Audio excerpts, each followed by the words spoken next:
杨开，你入门3年，147场挑战无一获胜，此次以名相搏，境界却毫无提升，你图什么？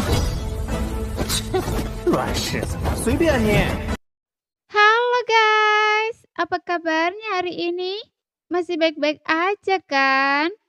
Di video kali ini kita akan melanjutkan cerita Donghua, Martial Peak. Oke, nggak usah lama-lama lagi, kita langsung aja ke ceritanya. Di depan aula utama, sosok-sosok berkerumun. 7 orang yang tersisa masing-masing menunjukkan keahlian mereka, bergegas maju dengan penuh semangat. Seperti kata pepatah, mereka yang pertama kali merebut kesempatan akan menuai keuntungan terbesar. Gong Wei-san adalah yang pertama bergegas masuk, meninggalkan mereka yang di belakang dengan cemas. Dalam sekejap mata, semua orang telah membanjiri aula utama, menemukan tempat mereka dan menyipitkan mata melihat apa yang ada di depan.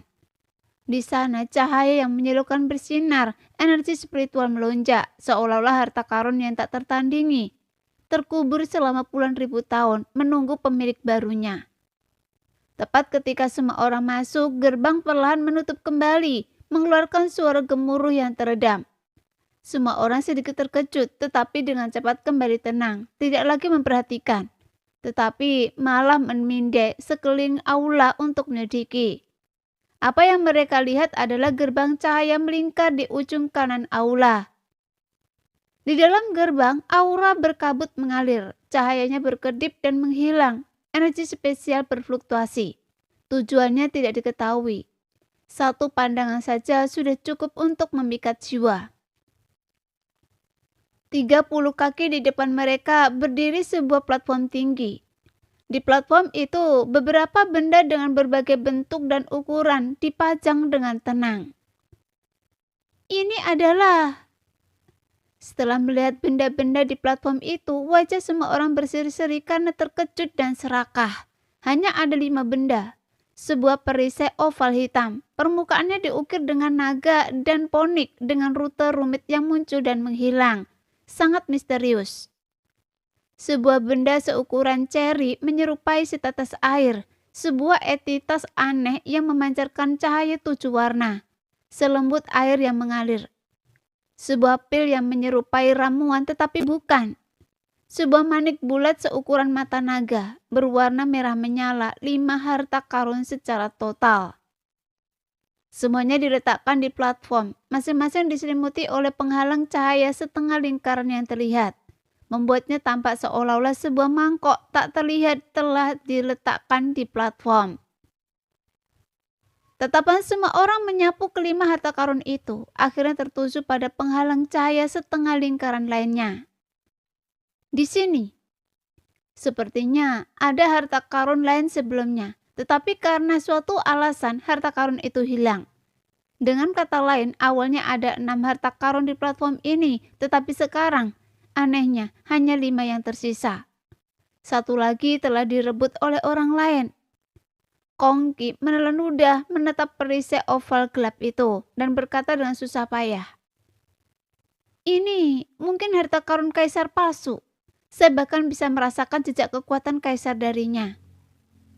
Semua orang tercengang, tidak pernah menyangka harta karun seperti itu akan muncul jauh di dalam kuil waktu. Untuk sesaat, mata semua orang bersinar dengan semangat. Dengan gembira menatap kelima harta karun di platform itu, hampir tidak mampu menahan kegembiraan mereka. Meskipun mereka ingin sekali bertindak, tidak ada yang berani bertindak gegabah. Karena semua orang tahu bahwa ada 8 orang di sini, tetapi hanya 5 harta karun. Tidak cukup untuk dibagi-bagi. Jika ada yang berani bertindak gegabah, mereka kemungkinan akan menjadi sasaran orang lain. Dan kemudian kalah jumlah, mereka mungkin akan dieliminasi. Bahkan Lo Yuan yang perkasa pun menekan gejolak hatinya, terus mengamati perubahan ekspresi orang lain. Yang mulia, Anda sangat pengetahuan. Apakah Anda mengenali apa ini? Gong Wei-san tiba-tiba bertanya pada Lan Xun. Mata indah Lan Xun berbinar dengan cahaya aneh. Dia tersenyum dan berkata, "Saya mengenali beberapa. Mohon jelaskan pada saya yang mulia," kata Gong Wei-san dengan tulus. Langsung mengangguk sedikit dan menunjuk ke perisai oval hitam berkata, "Saudara Kong benar, yang ini mungkin memang harta karun kaisar palsu." "Apa itu harta karun kaisar palsu?"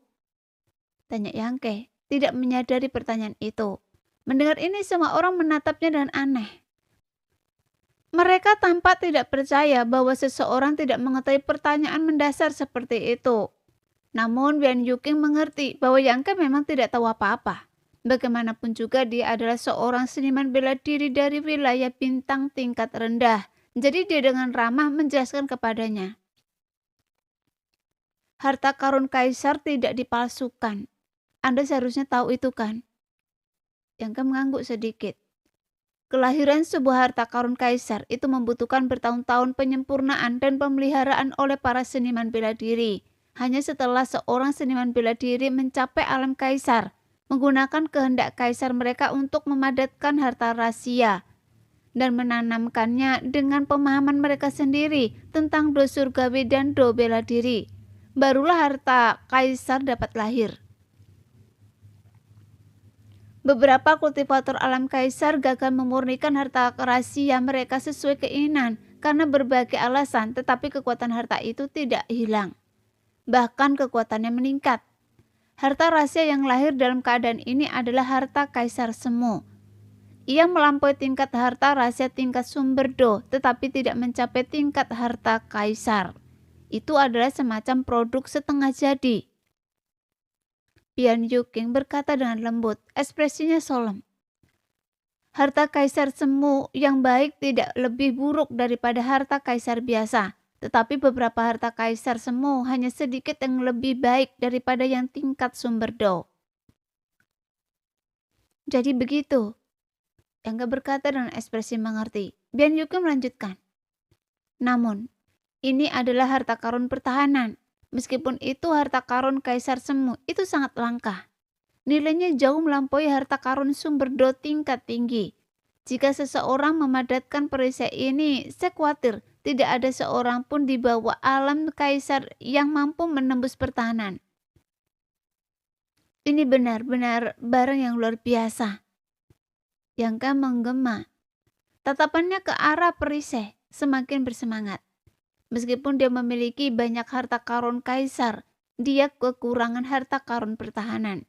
Jika dia bisa merebut perisai ini, itu akan menutupi kekurangannya. Memungkinkannya setidaknya untuk menahan serangan dari musuh yang kuat untuk sementara waktu. Yang mulia, silakan lanjutkan. Kong Qi melirik Yang Ke dari samping, seolah menyalahkannya karena ketidaktahuannya mengganggu penjelasan Lansun. Namun, Lansun tetap tenang, tersenyum tipis sambil menunjuk ke benda seukuran ceri, seperti tetesan air mata dan berkata, "Jika saya tidak salah, ini seharusnya air ilahi Taiyi yang legendaris." Saat kata-kata itu keluar, seruan kaget serentak terdengar. Semua orang benar-benar tercengang. Jadi, itu benar-benar air suci Taiyi.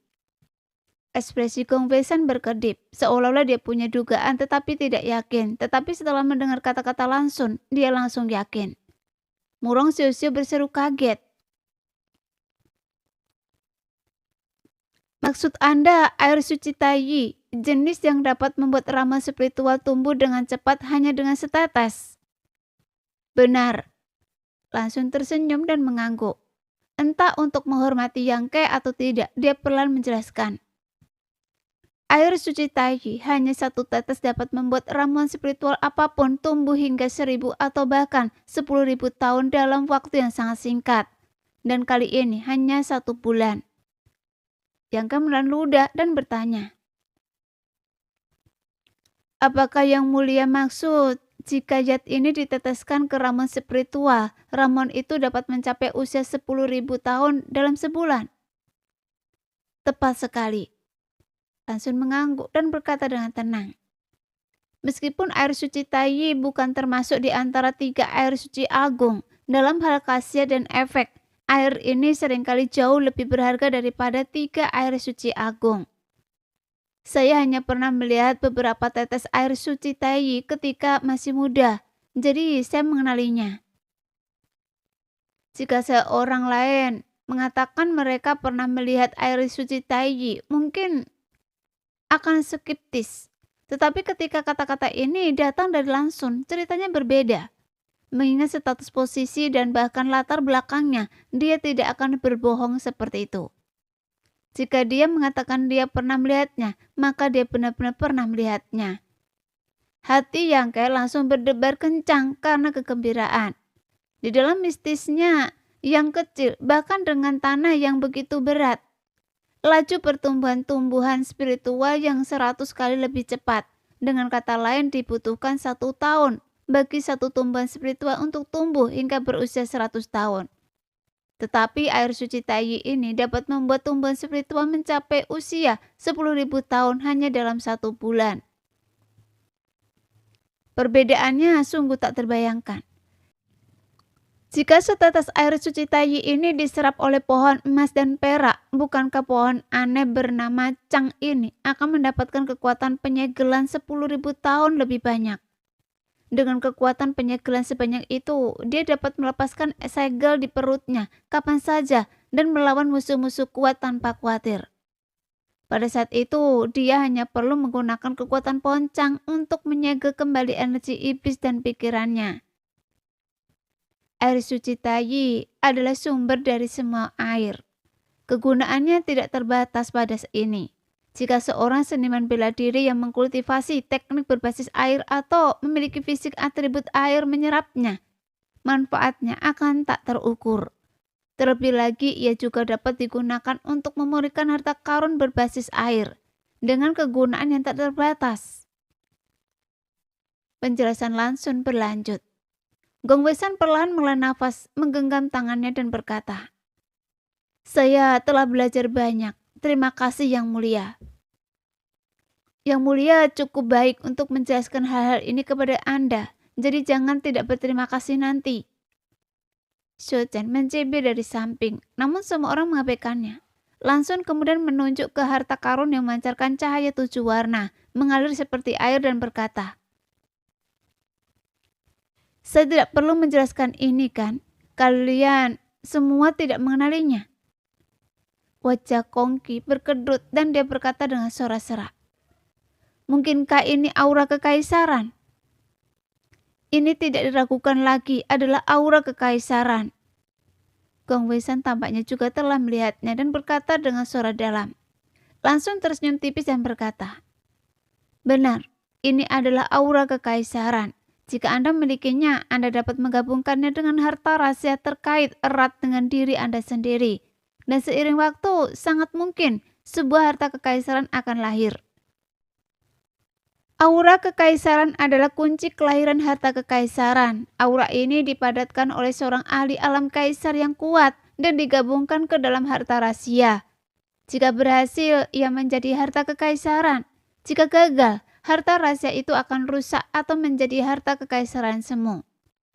Ketika kultivator alam kaisar biasa memadatkan harta kaisar, mereka langsung memasukkan aura kaisar mereka sendiri ke dalam harta tersebut. Aura kekaisaran ini mengandung esensi, energi, dan roh seorang ahli alam kaisar, sehingga sangat langka. Gugusan aura kaisar yang terlihat seperti itu bukanlah sesuatu yang dapat dipadatkan oleh kultivator alam kaisar biasa. Bahkan seseorang sekuat ayah Xiao Chen, utusan bintang perak Xiao Yuyang, tidak memiliki kemampuan ini.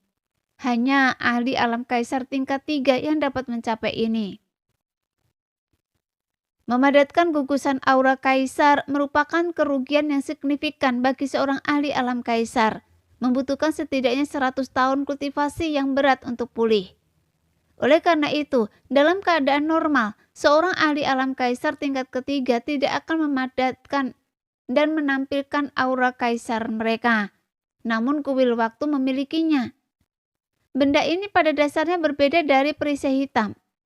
Perisai hitam sudah terbentuk. Itu adalah harta karun kaisar semu, tanpa kemungkinan untuk berkembang menjadi harta karun kaisar. Gugusan aura kaisar ini bagaimanapun mewakili kemungkinan tak terbatas, tetapi membutuhkan waktu dan usaha. Sangat sulit untuk mengatakan mana yang lebih berharga. Jika seseorang lebih menyukai apa yang sudah tersedia, perisai hitam pekat secara alami akan menjadi pilihan. Karena itu adalah harta karun pertahanan. Nilai dan kelangkaannya tidak perlu penjelasan lebih lanjut. Jika seseorang bercita-cita untuk menempa harta karun kekaisaran mereka sendiri, maka mereka pasti akan tertarik pada aura kekuatan kaisar ini. Ini tetapan Lansun tertuju pada harta karun keempat. Benda itu menyerupai ramuan, namun bukan. Bentuknya sangat aneh. Alis Lansun yang halus sedikit mengerut, seolah-olah ia agak bingung. Namun ia segera bersedia berkata, "Ramuan kaisar." "Apa?" Lu Yuan yang belum berbicara sampai saat ini tiba-tiba berseru kaget. "Ramuan kaisar. Apa Anda yakin? Tidak salah?" Mendengar ini, Xiao Chen tak kuasa mencibir. "Jaga ucapan Anda, ini yang mulia putri." Lu Yuan menoleh menatapnya dan mata mereka bertemu, percikan api berterbangan. Langsung tersenyum dan berkata, "Ini seharusnya pil penghancur kaisar. Jika saudara Luo tidak percaya pada saya, Anda bisa melanggar batasannya nanti dan membawanya keluar untuk melihatnya." "Saya tidak meragukan Anda." Lu Yuan mendengus. "Hanya saja saya tidak menyangka harta karun seperti ini akan muncul di sini." Langsung mengangguk dan berkata, "Saya juga tidak menyangka pil penghancur kaisar. Saya belum pernah melihatnya sebelumnya. Saya hanya pernah mendengar ayah saya menyebutkannya beberapa kali, jadi awalnya saya tidak bisa mengenalinya. Namun pil penghancur kaisar menjaga kekuatan penuh seorang ahli alam kaisar. Jika kita bisa mendapatkannya, itu seperti memiliki kartu truf." Mendengar perkataannya, Yang Ke segera memahami misteri dan keajaiban pil penghancur kaisar. Benda ini benar-benar menjaga kekuatan penuh seorang ahli alam kaisar. Keajaibannya agak mirip dengan token kaisar bintang yang diperolehnya di wilayah bintang asalnya. Token kaisar bintang juga menjaga kekuatan ilahi kaisar bintang.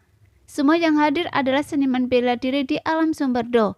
Jika mereka memiliki pil absolut kaisar, siapa di antara mereka rekan-rekan mereka yang dapat menyaingi mereka? Bahkan melawan seorang ahli alam kaisar yang mulia, mereka tidak akan tanpa peluang untuk bertarung. Seperti yang dikatakan Lansun, benda ini memang dapat digunakan sebagai kartu truf, dan kartu truf yang menentukan. Dalam latihan bela diri, siapa yang belum pernah menghadapi situasi hidup dan mati? Beberapa kali. Pada saat yang sangat penting seperti itu, pil mutrak kaisar tak diragukan lagi, adalah kartu truf terbaik. Nafas semua orang kembali terengah-engah, wajah mereka memerah karena kegembiraan. Barang terakhir itu, langsung merutukkan kening lagi, menatap manik merah menyala seukuran mata naga untuk waktu yang lama sebelum perlahan menggelengkan kepalanya dan berkata, "Maafkan ketidaktahuan saya tidak mengenalinya. Apakah ada orang lain yang memiliki kesan tentangnya?" Bahkan seseorang seperti Lansun pun tidak mengenali manik merah menyala itu, apalagi yang lain.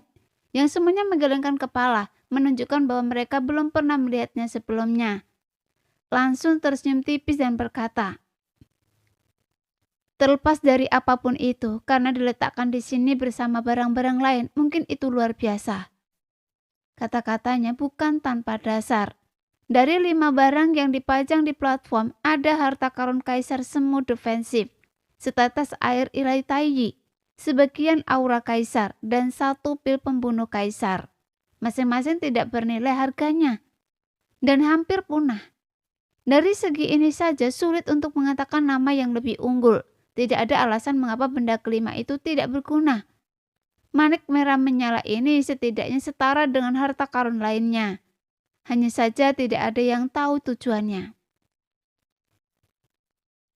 Sebenarnya, mata Indah langsung tampak kosong. Pandangannya tertuju pada tengah platform, tempat penghalang cahaya kosong berdiri tanpa apapun. Saya lebih khawatir tentang apa yang awalnya ada di sini. "Apa maksud yang mulia?" Tanya Kongki.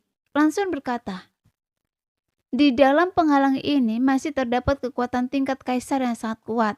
Jika saya tidak salah, seharusnya ada harta karun kaisar di sini. Harta karun kaisar? Benarkah?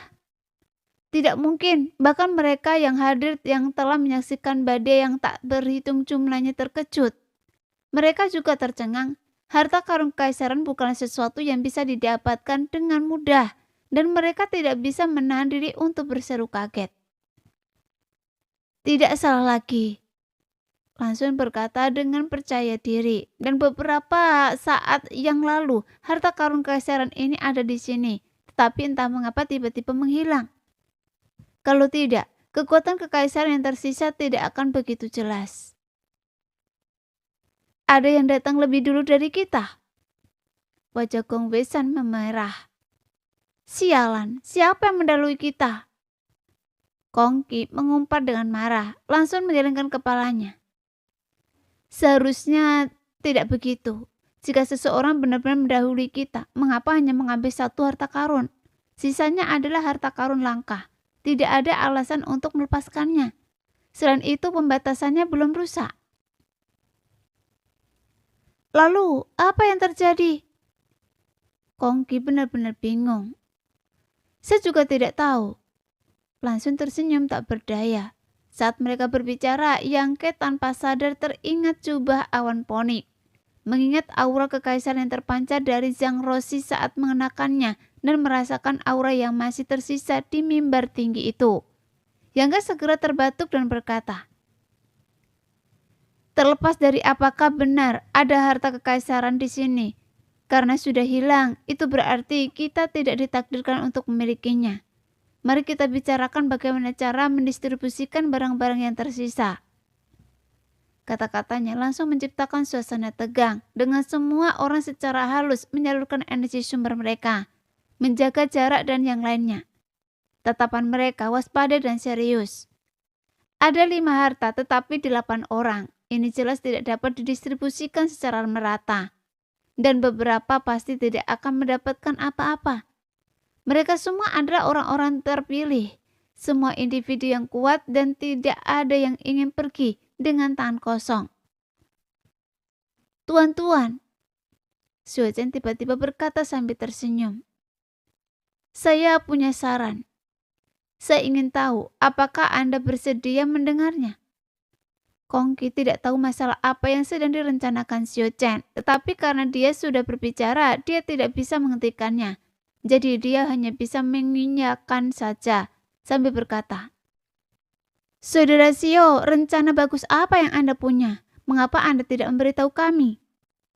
Semua orang juga menoleh untuk melihatnya. Melihat ini, Xue Zhen tertawa terbahak-bahak dan berkata, di wilayah selatan ini, istana Dewa Bintang saya adalah yang paling dihormati. Baru saja Yang Mulia Putri dengan murah hati berbagi pengetahuannya dengan semua orang. Yang Mulia begitu baik dan tidak egois. Bukankah kalian semua seharusnya menunjukkan penghargaan kalian? Saat dia mengatakan ini, semua orang tiba-tiba merasa tidak enak. Benar saja, Xue Zhen melanjutkan. Saya pikir mengingat status dan kedudukan Yang Mulia, dia harus mengambil satu barang terlebih dahulu. Bagaimana menurut kalian semua? Semua orang mengutuk Xue Zhen dalam hati mereka, tetapi mereka tidak bisa menunjukkan di depan langsung. Jadi mereka semua tetap memasang wajah muram dan tidak menjawab. Awalnya barang yang tersedia tidak cukup dan sekarang orang ini bahkan menyarankan agar langsung mengambil satu barang terlebih dahulu. Ini hanyalah perilaku seorang perampok yang dibenci oleh semua orang. Siapapun yang mengatakan hal seperti itu pasti akan dihujani ludah. Tetapi karena Xue Zhen menyebut nama Lansun, tidak ada yang berani lancang. Status dan posisi Lansun tak terbantahkan. Siapa yang berani keberatan padanya? Apakah mereka bahkan ingin tinggal di wilayah selatan setelahnya? Bahkan Luo Yuan yang perkasa pun kini murung dan diam. Terlepas dari pendiriannya yang teguh melawan Wuchang, dia tahu ada beberapa orang di dunia ini yang tidak boleh dia sakiti. Dan Lansun adalah salah satunya. Apa?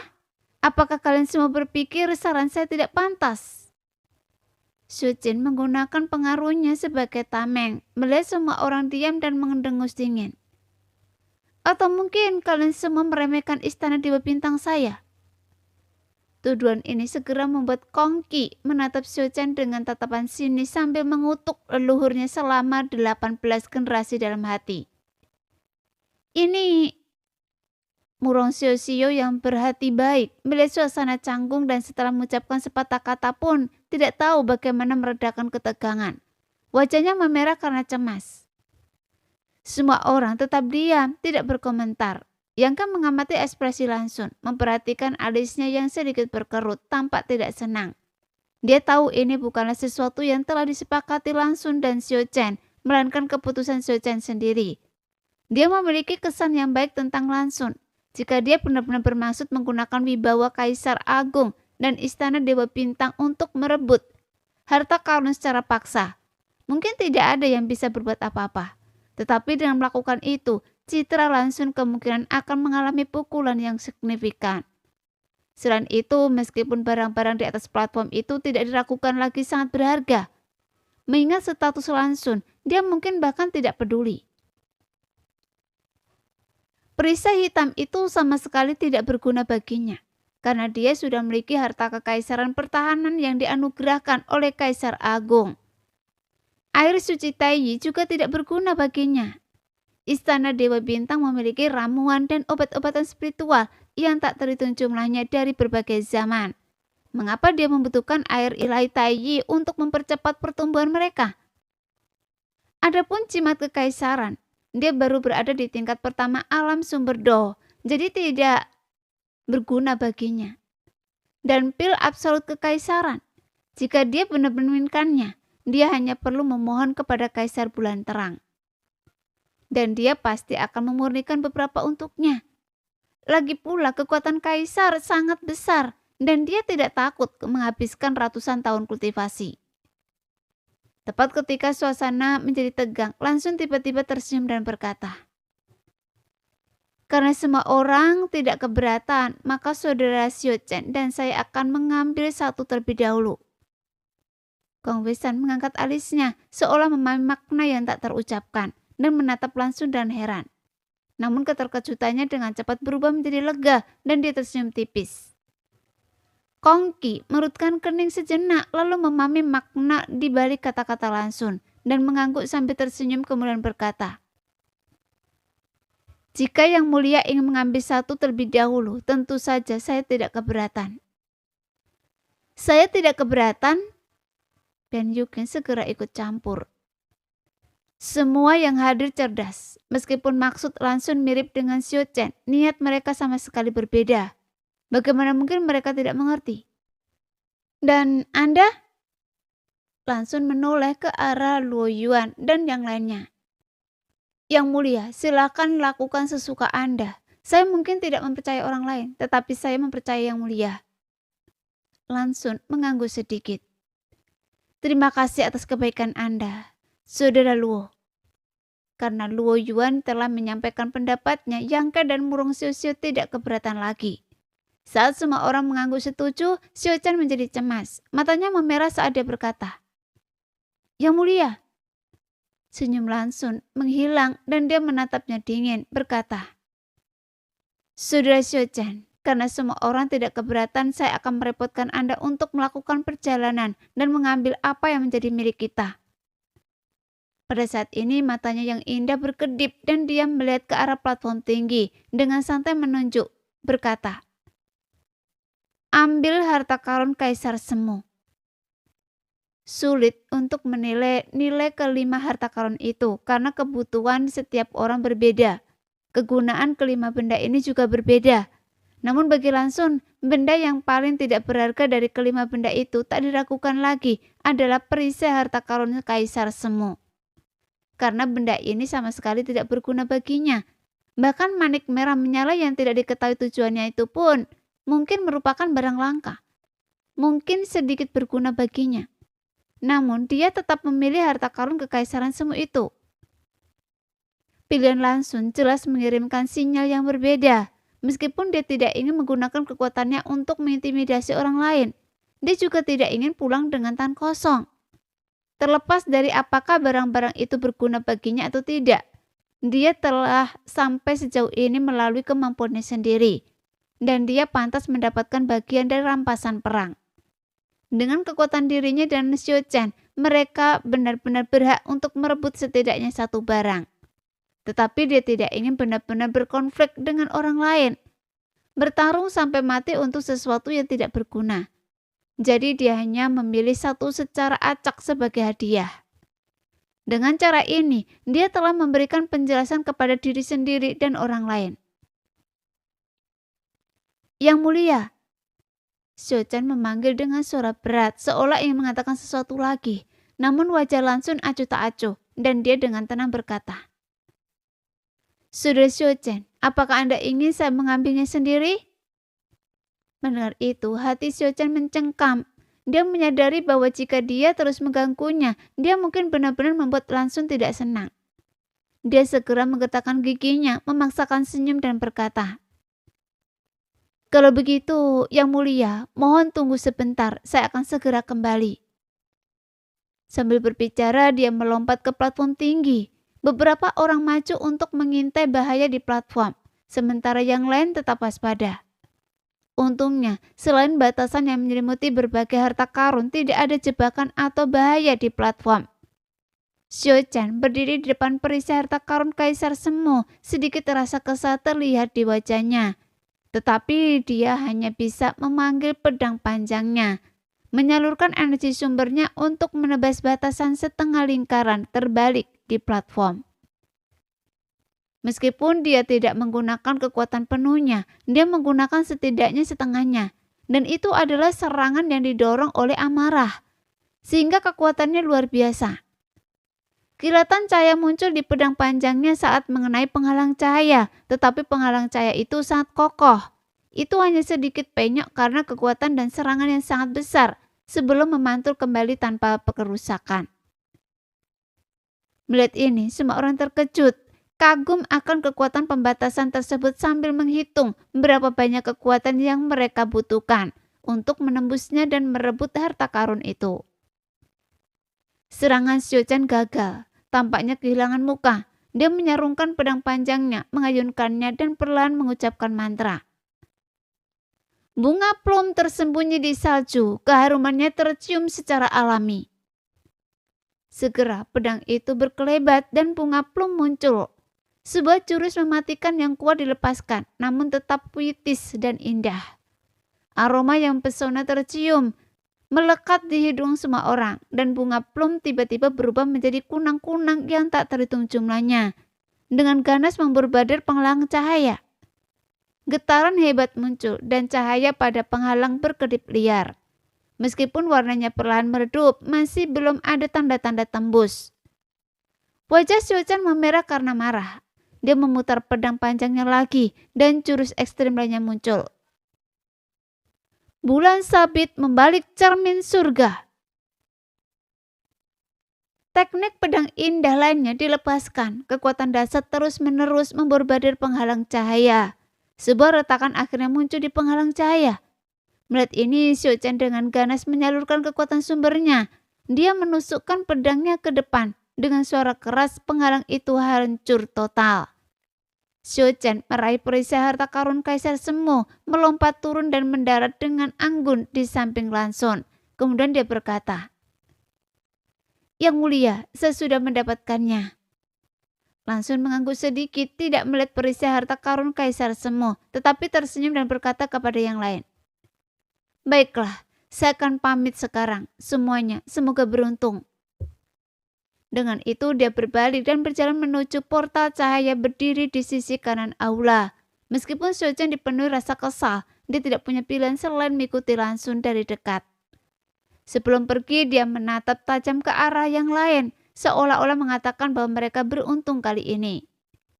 Sesaat kemudian, kedua orang dari istana Dewa Bintang menghilang ke dalam portal cahaya, lenyap tanpa jejak.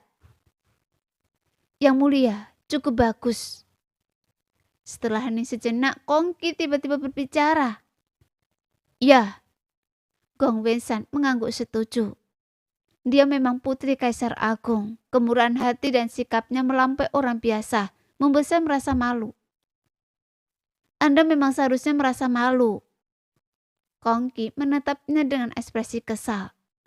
Tepat saat itu terdengar tawa cekikikan dan Biayuking melihat sekeliling dengan mata berbinar dan berkata, "Meskipun Yang Mulia Putri dan pengiringnya telah pergi, orang-orang dan barang-barang yang tersisa sepertinya tidak cukup untuk dibagi-bagi."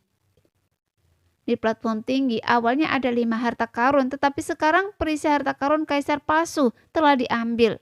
Hanya tersisa 4, tetapi masih ada 6 orang. "Saya ingin mengambil satu dulu," Luo Yuan tiba-tiba berkata dengan suara berat. Gong Wei-san mengalihkan pandangannya dan mencibir. "Mengapa Anda harus?" Kongki juga berkata, "Jika Anda ingin merebut harta karun, Anda harus mengandalkan kekuatan Anda. Saya tidak keberatan jika Yang Mulia mengambil satu barang, tetapi saya sangat keberatan jika Anda ingin mengambil satu dulu."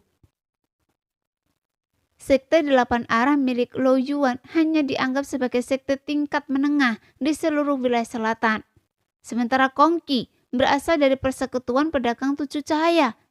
Bobot dukungannya saja sudah berbeda. Mengapa Kongki merasa terintimidasi olehnya di sini?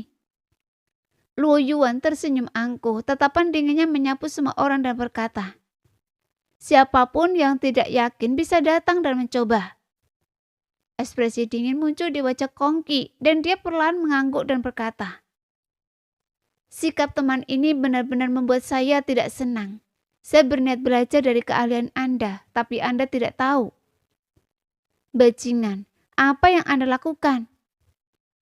Sebelum Kongki selesai berbicara, ekspresinya tiba-tiba berubah drastis dan dia tidak bisa menahan diri untuk berteriak marah. Detik berikutnya semua orang menjadi marah. Sementara kelompok itu berdebat, Yang Ke telah bergerak cepat, muncul langsung di platform tinggi dan menyerang salah satu penghalang cahaya pembatas. "Berani-beraninya Anda!" Luo Yuan meraung, juga melompat maju dengan tendangan yang kuat. Melihat ini, yang lain tidak ragu-ragu dan segera menggunakan teknik gerakan mereka untuk mengejarnya. Takut tertinggal satu langkah. Namun ketika langsung menyuruh Xiao Chen mengambil perisi harta karun Kaisar Semu, semua orang sudah merencanakan harta karun mana yang akan direbut. Karena keempat harta karun yang tersisa masing-masing memiliki kegunaan yang berbeda. Dan preferensi setiap orang juga berbeda. Jadi ketika keenamnya bergegas ke platform tinggi, target pilihan mereka benar-benar berbeda. Dan target Yang Ke adalah manik merah menyala yang bahkan langsung tidak dapat mengenalinya. Dan yang tujuannya tidak dia ketahui. Dia memilih ini bukan karena dia mengenalinya, tetapi karena kata-kata Zhang Roshi sebelumnya. Dia telah memberitahu Yang Ke bahwa Kongki mengatakan bahwa jika ada kesempatan untuk masuki tempat terakhir itu, seseorang pasti harus memilih hal yang tampaknya paling tidak berguna. Dan di antara keempat harta karun yang tersisa terlepas dari aura kaisar, baik Elixir Kaisar maupun air ilahi Taiyi adalah harta karun yang sangat berguna. Tetapi manik merah menyala ini tampaknya benar-benar tidak berguna karena tidak ada yang mengenalinya.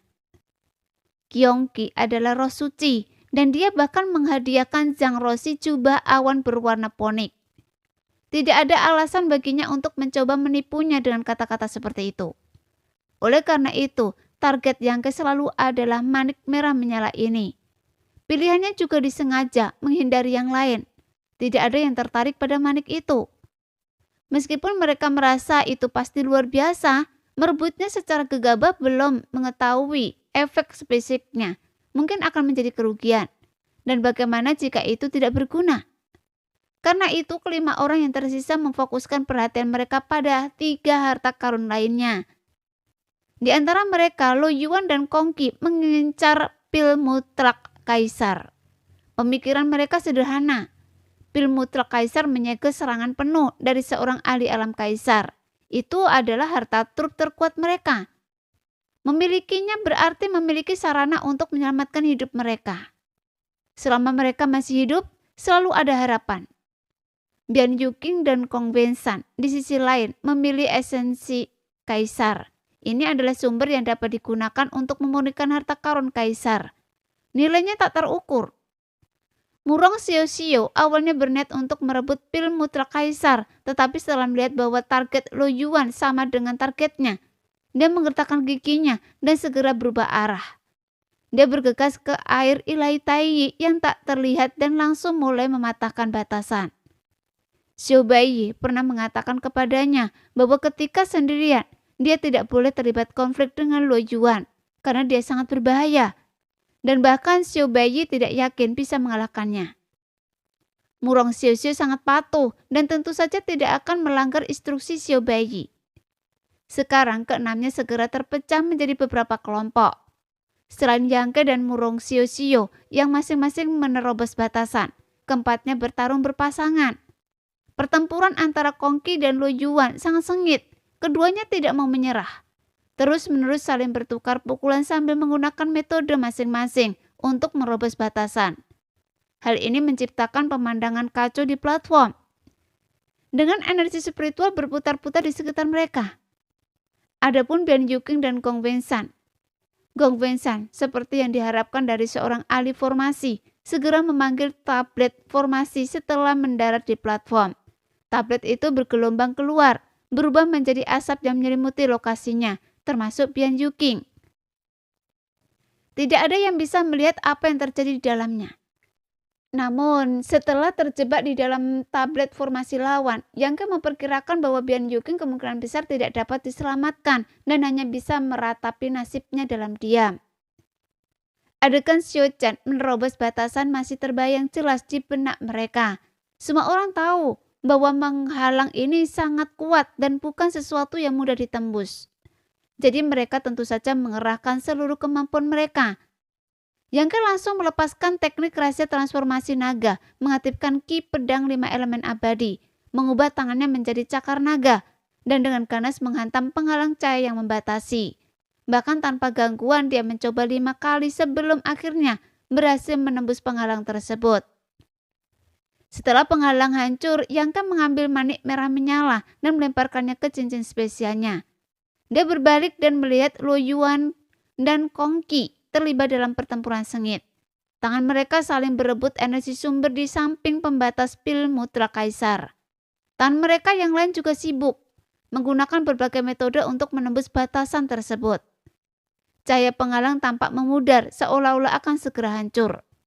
Di samping mereka diselimuti asap, Bian Yuqing dan Gong Wensan tidak terlihat dimanapun. Bahkan suara pun tidak terdengar. Di tepi terluar, Murong Xiao dengan cemas mengaktifkan harta rahasianya. Cincin surga bulu terus-menerus memborbadir penghalang cahaya air ilahi Tai. Meskipun dia telah menggunakan seluruh kekuatannya, menembusnya masih membutuhkan setidaknya beberapa nafas lagi.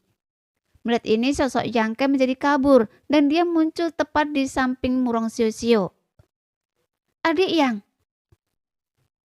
Murong Xiao memanggil. Bibir merahnya sedikit mengerucut, ekspresinya rumit. Yang Ke tidak menjawab. Ki pedang abadi 5 elemen melingkari cakar naganya dan bersama dengan cincin langit bulu Murong Xiao, mereka menghantam penghalang cahaya dengan keras. Dengan kekuatan gabungan mereka, pembatas itu hancur. Yang Ke beraksi cepat, mengeluarkan botol giok, mengumpulkan setetes air ilahi Tai dan melemparkannya ke Murong Xiao. Kemudian dia berbisik, "Pergi." Nah, sekian dulu cerita kali ini. Kita lanjut lain hari ya guys ya. Bye-bye.